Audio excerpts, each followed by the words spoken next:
8:11, las 8 de la mañana con 11 minutos. Hoy es miércoles con mesa de debate. Y bueno, pues bienvenidos, feliz año. Juan Ignacio Zavala, ¿cómo estás? Bien, gracias. Feliz año, Luis. Qué feliz gustazo, año, Hernán. qué gustazo verte. Feliz año. Hernán, ¿cómo estás? Pues, Bienvenido. Muy contento iniciando el año. Oye, pues hay un buen de temas, nos agarra prácticamente en tiempo real este asunto de los detenidos por el caso de Ciro Gómez Leiva, por el atentado contra Ciro. Le mandamos un abrazo, solidaridad, pues tanto a Ciro como a todos los periodistas, porque también más temprano informábamos sobre estos periodistas que están encadenados allá en un video que les obligan a grabar en Guerrero. Entonces, bueno, pues parte de la violencia y del México de todos los días. Estaremos informando lo que pasa con estos detenidos. Les repito, son 10 detenidos por el atentado a Ciro Gómez Leiva.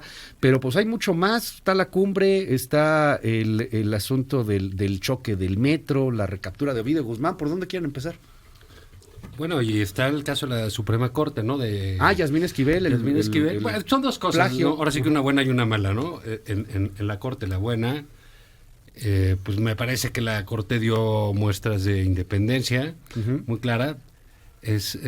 Aparte es un tipo de votación, pues, de 11 personas, ¿no? El padrón. Sí. Sí, como que todo el mundo quiere adivinarle, etcétera. Además votan una y otra vez hasta que ya sale, realmente, ¿no? Se trata de un microclima. Sí, claro. No se trata de proyectos, eso de, pues por lo que logramos ver, de mucho de un clima de enemistad que se desarrolló hacia dentro de la Corte en la presidencia de Arturo Saldívar. Y bueno, al final del día, sorpresivamente, según dicen los que saben de estas, de estas grillas de la Corte, Norma Piña, que no tenía posibilidades, que no era la candidata que sonaba, que se destapó en una entrevista en El País y que todos dijeron jajaja, jojojo. Bueno, mira, pues fue la que ganó, ¿no? ¿Por qué? Porque, pues digamos, en un asunto a veces polarizado, a veces hay quien se sabe colar. Creo que es una buena noticia también en términos del techo de cristal, ¿no? Para las mujeres, que es la primera mujer en presidir la Suprema Corte de Justicia en México. Creo que eso también es algo que alegrarse. Y por otro, el triste, lamentable, reprobable, vergonzoso caso de la ministra Yasmín Esquivel y la tesis plagiada. Y todo este asunto que cada vez ha sido más... Castigan a la maestra. Más vergonzoso en ese sentido. Digo, me parece que es un inicio del procedimiento de la Universidad de la UNAM, pero bueno, digamos, ahora sí que resulta increíble que en momentos en que la Corte ha llegado a ser tan relevante para nuestro país, en que tiene mucho más revisión, mucho más ojos sobre su tarea pública, tengamos a una persona, más allá de que si está con el presidente López Obrador o no, creo que eso es irrelevante en términos de alguien que básicamente está ocupando por la vía del fraude un puesto. Eso por un lado. Por el otro, pues, ¿qué hace el Senado con los nombramientos? ¿Qué revisa? ¿Dónde está esa exhaustividad? Digamos, Guillermo Sheridan, que es quien publica esto, es el es un investigador, el azote de los plagiarios, ¿no? Mucha de su tarea pública, y creo que es sana, de la Academia, busca y denuncia plagios, ¿no? Si él lo encontró, ¿por qué el Senado de la República no? Entonces creo que ahí hay un hueco enorme que tiene que responder el Senado para sobre todo los siguientes nombramientos. En fin, creo que sobre ese asunto, creo que no ha terminado. Creo que la señora no puede mantenerse en ese cargo. Yasmín Esquivel. Y a ver qué sucede. ¿Tú cómo ves ese tema? Pues el tema de Yasmín, muy vergonzoso, y también la verdad me desilusionó la reacción del presidente. Del presidente y de buena parte de sus simpatizantes. No todos, por suerte hubo quienes sí lo condenaron, pero no tampoco con la contundencia suficiente. Ahora, es muy común en México el tema del plagio. Somos muy permisivos con el plagio. Sí, claro. Yo cuando daba clases en cierta universidad privada que no voy a mencionar, porque uno no debe balconear nunca a las manos que le han dado de comer, pero en alguna ocasión caché a 2 alumnas que habían copiado, que habían plagiado, las exhibí en el salón, les puse un castigo de varias semanas para que reflexionaran sobre lo que habían hecho. Les dije que después del castigo, de las semanas de castigo, quería que escribieran un texto, digamos, donde manifestaran una reflexión sobre lo que había sucedido, sobre lo que habían hecho.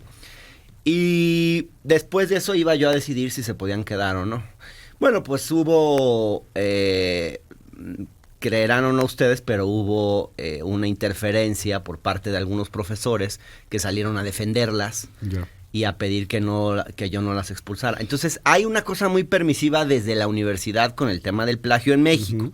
No es el primer político. Ya tuvimos un presidente de la República. Ya tuvimos un presidente de la República. No es un caso aislado, no es un caso aislado, pero este caso es todavía más escandaloso porque es prácticamente toda la tesis copiada y además en una persona que tiene que velar por el cumplimiento de las leyes, digamos, es que es surrealista, es que es como para que pues el de realmente educación le pasó, ¿no? Al Sati.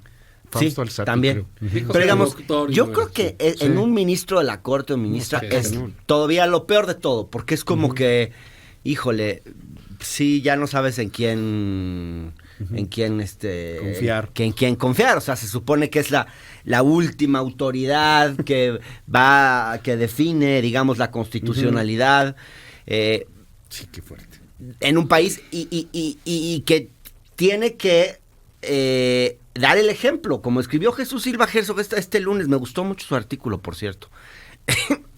Lo dijo muy claro, o sea, el arte de la política es el arte de la ejemplariedad. Y yo creo que tenemos que empezar a ver que los actos de los políticos tienen que ser ejemplares, no tienen que estar por encima incluso de los estándares éticos del resto de la población. Sí, y la Corte todavía más.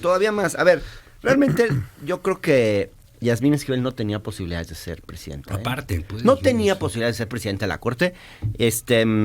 Sí, no reunía los votos. No iba a reunir los votos un perfil así. Yo creo que los ministros ya querían otra cosa. Estaban cansados del protagonismo de Saldívar, que se ponía a él por encima del colegiado, que todo el tiempo era él, que promovió una reforma. La reforma judicial que promovió Saldívar, ni siquiera la consultó con los ministros. Me han contado que el día que se iba a presentar la reforma en el Senado, les entregó a los ministros el texto de la reforma y a los 15 minutos o a los 10 minutos o menos se los quitó. O sea, ni siquiera les dejó el texto para que lo estudiaran, que para evitar filtraciones. Imagínense ustedes el grado de personalismo. Entonces yo creo que llega Piña con una lógica mucho más de bajarle su perfil personal y subírselo a la institución, que creo que va a ser muy sano. Y ministra de carrera, además. De carrera judicial, que no había. Que bueno, eso yo no creo que sea ni bueno ni malo en sí mismo, que sea de carrera o no, porque también los de carrera traen muchos vicios y etcétera, y han controlado el Poder Judicial durante mucho tiempo, entonces eso no necesariamente me parece. Pero el perfil de ella me parece interesante. Ahora, sí se augura una relación más rasposa con presidenta, sí, pero claro. Yo creo que en el fondo va a ser es lo sano. O sea, yo creo que está bien que sea así. Sí, porque había una relación, pues, casi, digamos, de Saldívar, pues, se decía que era el secretario de Justicia, pues, que era miembro del gabinete. Pero ¿no? Saldívar ni siquiera le cumplió al presidente. O sea, Saldívar prometió combatir el nepotismo y la corrupción. Sí combatió el nepotismo, pero ¿qué hizo para combatir la corrupción en el Poder Judicial?